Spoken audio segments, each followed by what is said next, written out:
जानकारी दे। एसआईआर पर जो अपडेट सामने आ चुका है वो आपके सामने रखने जा रहे हैं। बिहार में एसआईआर पर चुनाव आयोग का बयान सामने आया है। सिर्फ 6.85% मतदाताओं को फॉर्म भरना बाकी है और बीएलओ के डोर टू डोर नहीं पहुंचने पर भी निर्वाचन आयोग काफी गंभीर है।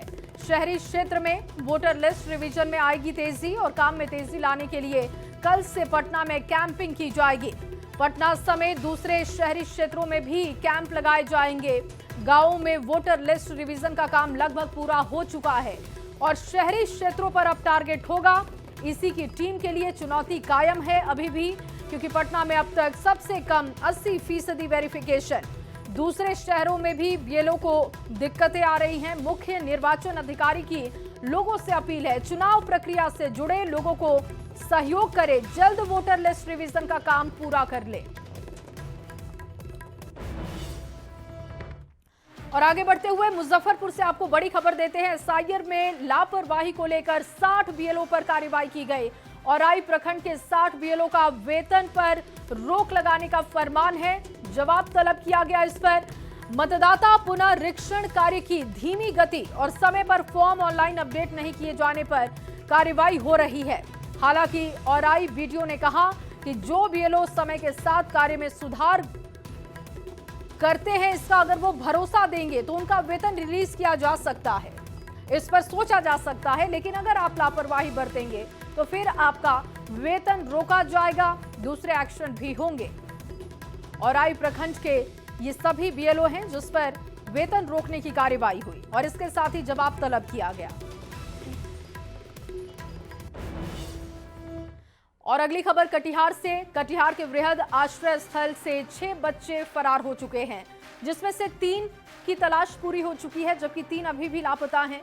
बड़ी बात यह है कि कुछ दिन पहले इसी वृहद आश्रय स्थल से बालिका गृह से 2 नाबालिग बच्चियां फरार हुई थीं। उन्होंने कई गंभीर आरोप लगाए थे। सवाल है कि कटिहार के आश्रय स्थल से क्यों बार बार बच्चे फरार हो जाते हैं। ये खास रिपोर्ट आपको दिखाने जा रहे हैं। कटिहार की इस बिल्डिंग को देखिए, नाम है बृहद आश्रय स्थल।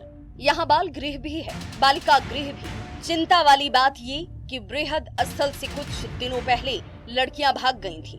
अब 6 लड़के खिड़की तोड़कर फरार हो गए हैं। इनमें से 3 तो बरामद कर लिए गए, लेकिन 3 अब भी लापता हैं। जो सहायक थाना पुलिस वो भी जांच कर रहे हैं और यहाँ का प्रशासन भी इस मामले पर जांच कर रहा है।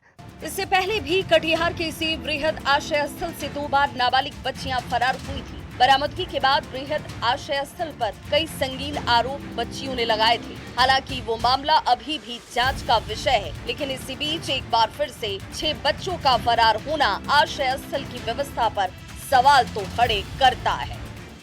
सवाल है कि यहीं से बार बार बच्चे क्यों फरार होते हैं। कटिहार के डीएम आपकी नजर इस पर क्यों नहीं जाती? आखिर क्या कर रहा है कटिहार का समाज कल्याण विभाग? बच्चियों ने जो आरोप लगाए थे उसकी जांच रिपोर्ट का क्या हुआ? क्या पिछली बार की घटना में लापरवाही पर कोई कार्रवाई हुई? न्यूज़ 18 के लिए कटिहार से सुब्रत गुहा की रिपोर्ट।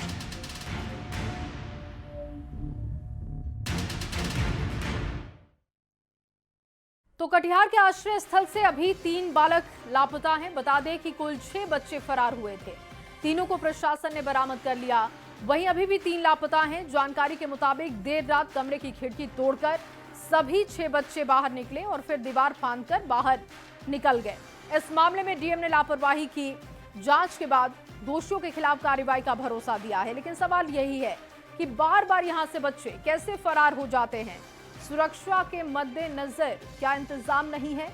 क्योंकि जब बालिका गृह से बच्चियां फरार हुई थी तो उन्होंने गंभीर आरोप लगाए थे और इस मद्देनजर भी जांच की जरूरत है।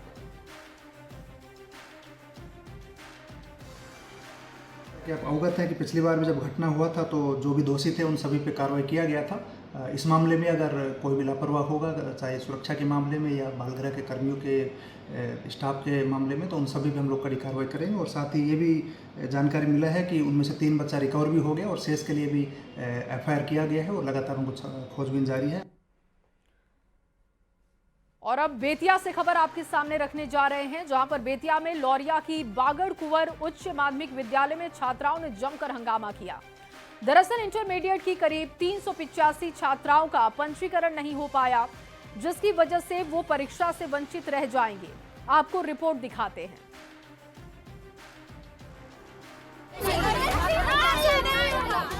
तस्वीरें बेतिया के लौरिया की बागड़ कुंवर उच्च माध्यमिक विद्यालय की है, जहां स्कूल प्रबंधन के खिलाफ छात्राओं का गुस्सा फूट पड़ा है। दरअसल इंटरमीडिएट की करीब 385 छात्राओं का रजिस्ट्रेशन नहीं हो पाया है, जिससे नाराज छात्राओं ने NH 727 को जाम कर जमकर बवाल काटा है। छात्राओं ने रजिस्ट्रेशन नहीं होने को लेकर स्कूल प्रबंधन पर लापरवाही का आरोप लगाया। छात्राओं का आरोप है कि सरकार ने इंटरमीडिएट रजिस्ट्रेशन शुल्क 550 रुपए निर्धारित किए थे, जबकि उन लोगों से 900 से 950 रुपए तक वसूले गए हैं।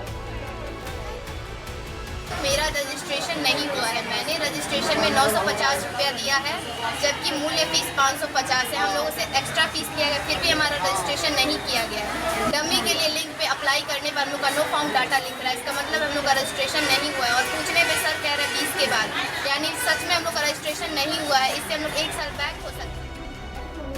इंटरमीडिएट परीक्षा के लिए रजिस्ट्रेशन नहीं होने से नाराज छात्राओं को मौके पर पहुंचे अधिकारियों ने कड़ी मशक्कत के बाद शांत कराया है। अधिकारियों ने छात्राओं को लापरवाही बरतने वाले दोषियों पर सख्त कार्रवाई का भरोसा भी दिया है। अभी किसी का भी पंजीयन टेक्निकल कारणों के कारण नहीं हो सकता। अब फिर कि इसका एक डेट देगा तो इन लोग का पंजीयन कराया जाएगा और इन लोग को कराया। रजिस्ट्रेशन नहीं होने को लेकर छात्राओं का गुस्सा जाहिर है, क्योंकि अगर उनका रजिस्ट्रेशन नहीं होता है तो वे परीक्षा से वंचित रह जाएंगी, जिससे उनकी पढ़ाई 1 साल पीछे हो सकती है। ऐसे में छात्राओं का करियर प्रभावित नहीं हो, इसके लिए रजिस्ट्रेशन की प्रक्रिया को पूरा करना जरूरी है।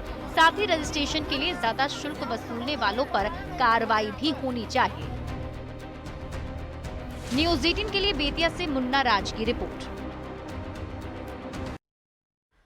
और चलिए आपको बड़ी खबर एक देते हैं। गोपाल खेमका हत्याकांड में एक बड़ी कार्रवाई की गई। पटना के गांधी मैदान थाना के थानाध्यक्ष राजेश कुमार को निलंबित कर दिया गया है। पटना रेंज के आईजी जितेंद्र राणा के आदेश पर यह कार्रवाई की गई। दरअसल पटना में कारोबारी गोपाल खेमका हत्याकांड में गांधी मैदान थानाध्यक्ष पर लापरवाही का आरोप लगा था और इसके बाद उन पर कार्रवाई करते हुए निलंबन का आदेश हुआ और अब निलंबन की कार्रवाई हो चुकी है। जो यहाँ पर गंभीर घटना घटी थी 4 जुलाई की रात्रि में, उसको देखते हुए उसी समय मैंने बताया था कि इसमें यदि किसी प्रकार की कमी परिलक्षित हुई है स्थानीय थाना की तो उस संबंध में एसएसपी को जांच के आदेश दिए गए थे।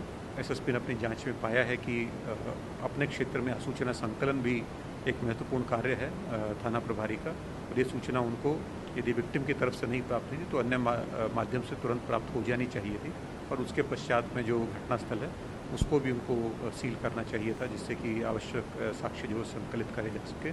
तो इसमें उनके द्वारा पाया गया कि थाना प्रभारी जो संपूर्ण कार्रवाई नहीं कर पाए, इसलिए उनके जो अनुशंसा के आधार पर थाना प्रभारी हैं उनको निलंबित किया। गांधी मैदान का जो थानाध्यक्ष थे उनकी सक्रियता नहीं देखी जा रही थी और अपराध नियंत्रण में भी जो उनसे एक्सपेक्टेड था उस तरह कार्य नहीं कर रहे थे, और हाल फिलहाल की जो घटनाएं हुई थी उसमें भी जो एक्सपेक्टेशंस था उस हिसाब से वो अनुरूप नहीं कर पा रहे थे और उनकी कार्य जो है उस पर प्रश्न चिन्ह लग रहा था, इसलिए उनको अभी सस्पेंड किया गया है और उसमें सस्पेंशन के समय में वो पुलिस लाइन में रहेंगे और फिर आगे उस पर कार्रवाई रहेगी।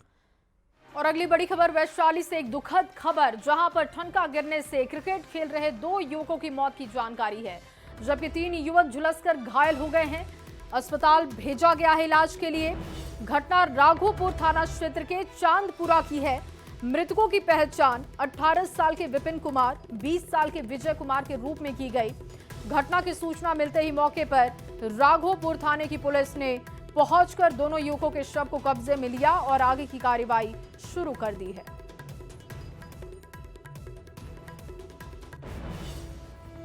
और अगली खबर सासाराम से, जहां कांग्रेस सांसद मनोज कुमार और इंडियन मेडिकल एसोसिएशन के बीच विवाद बढ़ते जा रहा है। 2 दिन पहले सासाराम के कांग्रेस सांसद मनोज कुमार के एक परिजन की नवजात बच्ची का सासाराम सदर अस्पताल में मौत की जानकारी मिली, जिसको देखने के लिए सांसद गए हुए थे और इसके बाद डॉक्टर और सांसद के बीच में बहस हो गई।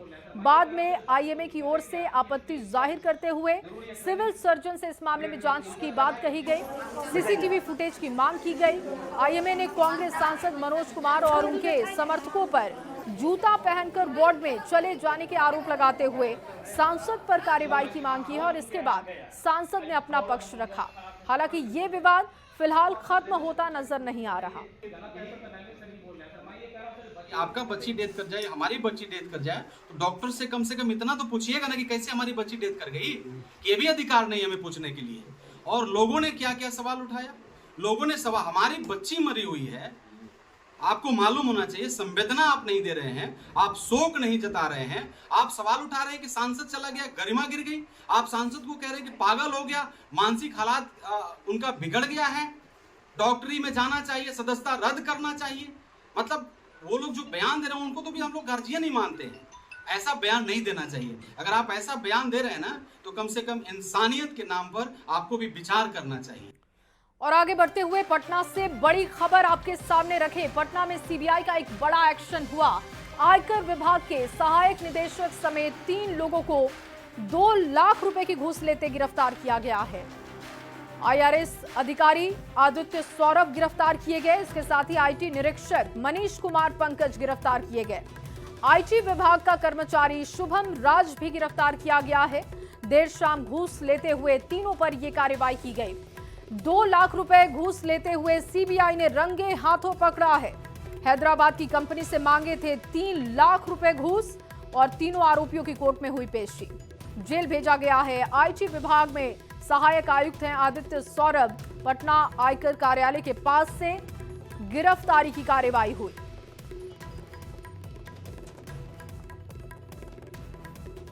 और अगली खबर कटिहार से, जहां कटिहार में केंद्रीय चयन परिषद सिपाही भर्ती परीक्षा में नकल करने और नकल करवाने के आरोप में सेंटर सुपरिटेंडेंट और महिला अभ्यर्थी को डिटेन किया गया। पुलिस नगर थाने में दोनों से पूछताछ हो रही है। दरअसल वर्मा कॉलोनी मध्य विद्यालय परीक्षा केंद्र से एक वीडियो सामने आया और इसमें बगल में बैठकर बातचीत करते हुए ये लोग देखे गए और उसके बाद ये कार्रवाई की गई है।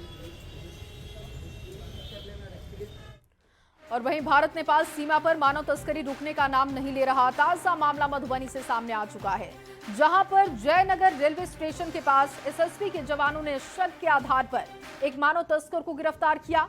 गिरफ्तार तस्कर की पहचान नेपाली नागरिक अनुरूप मांझी के रूप में की गई। नेपाली तस्कर झारखंड की एक नाबालिग लड़की को बहला फुसलाकर नेपाल ले जाने की फिराक में था। पुलिस ने लड़की के परिजन को सूचित किया। लड़की को मधुबनी बालिका गृह भेजा गया। साथ ही नेपाली तस्कर से पूछताछ की जा रही है और पूरे नेटवर्क को खंगालने की कोशिश है।